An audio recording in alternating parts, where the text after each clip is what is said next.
জানতে চাই যে এখন চট্টগ্রামের হাটগুলোর কি অবস্থা, জমজমাট ঠিক কতখানি হলো, এবং সেই সাথে জানতে চাই যে প্রতি বছরই তো আমরা নানা রকম খবর পাই যে হাটে জাল টাকার ছড়াছড়ি রয়েছে এবং হাটে নিরাপত্তা ব্যবস্থার যথেষ্ট সংকট রয়েছে, এবং দেখা যায় অনেক সময় আমাদের যে ব্যবসায়ীরা, গরুর ব্যবসায়ীরা, তারা কিন্তু প্রতারিত হয়ে থাকেন।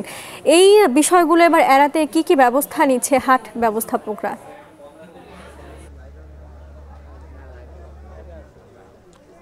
মূলত চট্টগ্রামে এবার স্থায়ী অস্থায়ী মিলে 10টি পশুর হাট বসেছে এবং এই হাটগুলোতে আগে থেকেই যে চট্টগ্রামের যে আইনশৃঙ্খলা রক্ষাকারী বাহিনীগুলো রয়েছে, পাশাপাশি চট্টগ্রাম সিটি কর্পোরেশন, সবাই কিন্তু এখানে যে অনলাইনে বেচা বিক্রির জন্য বুথ করেছেন।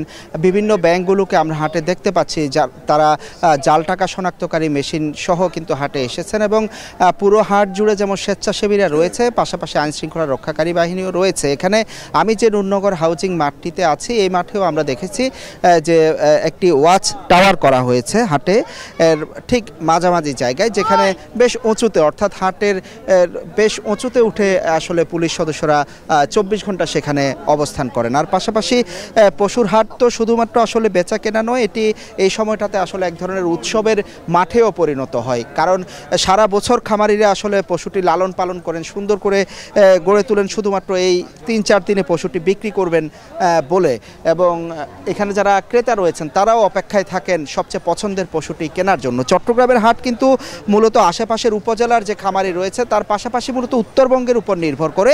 আমরা যেটি জানতে পেরেছি যে উত্তরবঙ্গ থেকে বেশ ট্রাক রওনা হয়েছে চট্টগ্রামের দিকে, এবং আমরা আজকে সকাল থেকে দেখেছি প্রচুর ট্রাক একের পর এক আসলে হাটগুলোতে ঢুকতে শুরু করেছে এবং হাটে পশুর উপস্থিতি যেমন বাড়ছে, তেমনি দেখছি আমরা ক্রেতা দর্শনার্থীর সংখ্যাও বাড়ছে। তবে এখনো পর্যন্ত দরদাম করার চেষ্টা করছেন ক্রেতারা। আজকে আমি যে হাটটিতে এসেছি, এটিতে প্রায় 15 থেকে 20টি পশু আমি আসার পর থেকে 2 থেকে 3 ঘন্টার মধ্যে বিক্রি হয়েছে, এবং আমরা দেখছি যে 1.5 লাখ থেকে 3 লাখ টাকা দামের পশুর চাহিদা সবচেয়ে বেশি। তবে হাটে যারা ঘুরতে আসছেন তারা কিন্তু সবচেয়ে সুন্দর, সবচেয়ে বড় পশুটি মূলত দেখার চেষ্টা করছেন।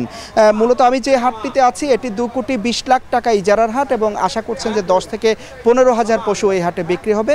পাশাপাশি চট্টগ্রামে প্রায় 8,85,000 পশু এবার কোরবান হবে বলে বলছে জেলা প্রাণী সম্পদ কর্মকর্তা।